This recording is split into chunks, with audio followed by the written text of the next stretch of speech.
विशाल धोटे, इनका सवाल ऐसा है कि कई बार लोग भगवान के दर्शन के लिए जाते हैं। जाते वक्त या आते वक्त कई बार एक्सीडेंट्स होते हैं, कई लोग मारे जाते हैं, ऐसी न्यूज़ भी छपकर आती है। तो मन में सवाल ऐसा खड़ा होता है कि भगवान क्यों नहीं उनको बचा पाता। आपने अच्छा सवाल पूछा है। यह सवाल तो हर एक के मन में निर्माण होना चाहिए, क्योंकि जब भगवान के दर्शन के लिए जा रहे हैं, और कई भक्त लोगों की यह मान्यता होती है कि जब भगवान की इच्छा होती है तभी भगवान के दर्शन के लिए हम जा पाते हैं, नहीं तो लाख अपनी इच्छा की तो भी भगवान का हमारा दर्शन नहीं होता है। भगवान का बुलावा आया इसलिए हम गए। ऐसी स्थिति में ये एक्सीडेंट कैसे होते हैं, क्यों होते हैं,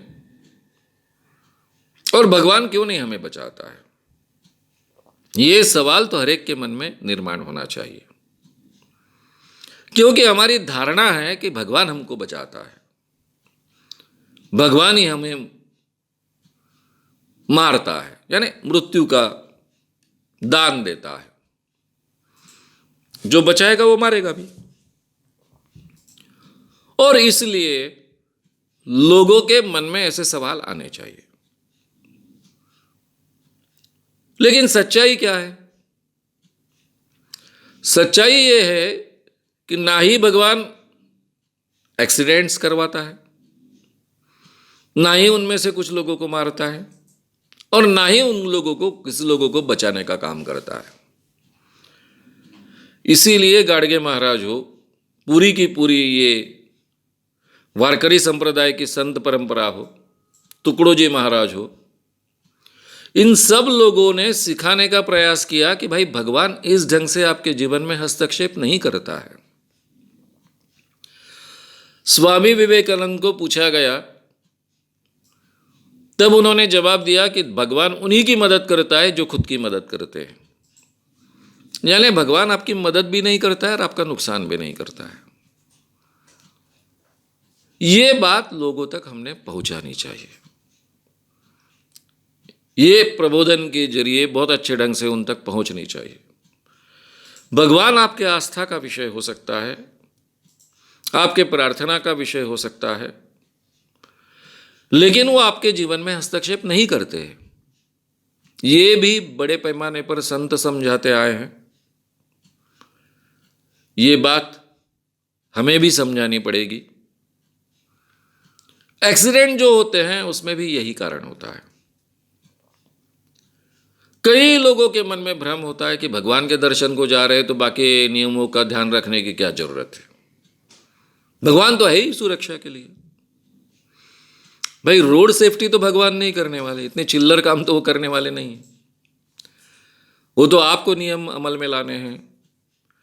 अगर ड्राइवर है तो उसको पूरी नींद मिलनी चाहिए, उसी के बाद में उसने कार चलानी चाहिए, गाड़ी चलानी चाहिए।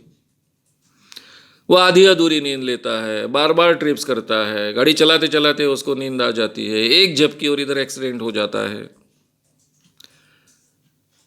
खचाखच भर लेते हैं, चिंता नहीं करते, क्योंकि मन में ये होता है भगवान तो है साथ में, चिंता करने की क्या बात है। इसलिए सेफ्टी रूल्स जो होते हैं वो अमल में नहीं हम लाते हैं, इस कारण एक्सीडेंट्स का प्रमाण बढ़ता है। फिर और भी कारण है, हमारी सड़कें हैं। सड़कें में तो गड्ढे होना भारत का एक हिस्सा है, क्योंकि भ्रष्टाचार ये भारत का एक हिस्सा है। सड़कें और भ्रष्टाचार ये सिनोनिमस है। तो इन सब चीजों का परिणाम एक्सीडेंट्स में होता है। इन सबको हम कब रोक पाएंगे? जब हम अपनी इन धारणाओं को बदल पाएंगे। और भ्रष्टाचार ये एक देश के लिए गुनाह है ऐसा हम मानेंगे। मैक्सिमम भ्रष्टाचार ये धार्मिक लोग करते हैं, या फिर मैक्सिमम भ्रष्टाचारी ये धार्मिक ही होते हैं। मैं मैक्सिमम बोला, ये शब्द गलत है। मैंने शब्द ये यूज करना चाहिए कि सारे के सारे भ्रष्टाचारी धार्मिक ही होते हैं। आपको अपवाद एखादा मिलेगा करोड़ में कि जो धार्मिक नहीं है फिर भी भ्रष्टाचार कर रहा है, क्योंकि हमारे देश में मैक्सिमम लोग तो धार्मिक ही होते हैं। मैक्सिमम लोग धार्मिक होते हैं, उनमें से कुछ भ्रष्टाचारी होते हैं। और भ्रष्टाचार को रोकने की कोई भी यंत्रणा हमारे धर्म की प्रीचिंग्स में नहीं है। मैं बहुत जिम्मेदारी के साथ बात कर रहा हूँ, बहुत जिम्मेदारी के साथ मैं बात कर रहा हूँ। भ्रष्टाचार रोकने की कोई भी परंपरा हमारे प्रीचिंग्स में नहीं है। हमारे प्रीचिंग्स में हम भ्रष्टाचार की शुरुआत भगवान से करते हैं। जो इंसान भगवान से ही भ्रष्टाचार की शुरुआत करेगा, वो जिंदगी में भ्रष्टाचार को क्यों डरेगा, भ्रष्टाचार करने के लिए डरेगा? तो ये सब चीज़ों का परिणाम एक्सीडेंट्स होते हैं। और हमारी मान्यता भगवान हमारी सुरक्षा करता ये है, इसलिए बिंदास्त है। इसके भी परिणाम ऐसे होते हैं कि तीर्थ स्थलों पर जाते आते वक्त के एक्सीडेंट का प्रमाण थोड़ा ज़्यादा होता है, और इसके बावजूद हम सीख नहीं लेते हैं,